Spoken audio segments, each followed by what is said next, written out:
And back to our countdown, ipinasa na po ng Quezon City Police sa NBI ang investigasyon sa kaso ng pagkamatay ng asawa ni Ted Pailon.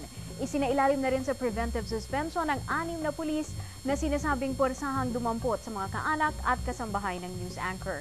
Yan ang ating story number 5 mula kay Andrea Bautista.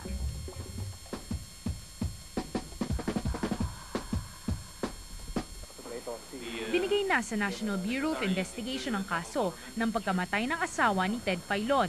Ang dating lead agency na QCPD, alalay na lang sa investigasyon.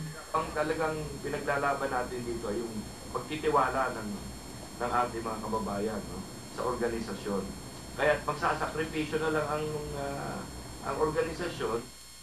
Pati Malacanang sinabing walang ibig sabihin ang paglilipat ng investigasyon sa bakod ng NBI. Kasabay nito, ngayon ang unang araw ng 30-day preventive suspension ng mga Police QC na nag-handle sa mga kamag-anak at kasambahay ni Pailon.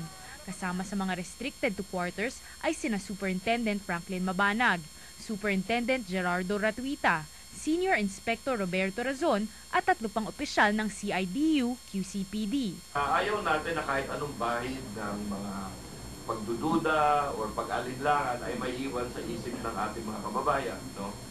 Pero hindi sinagot ni Puno kung anong paglabag ang ginawa ng mga suspendidong opisyal sa police operational procedures.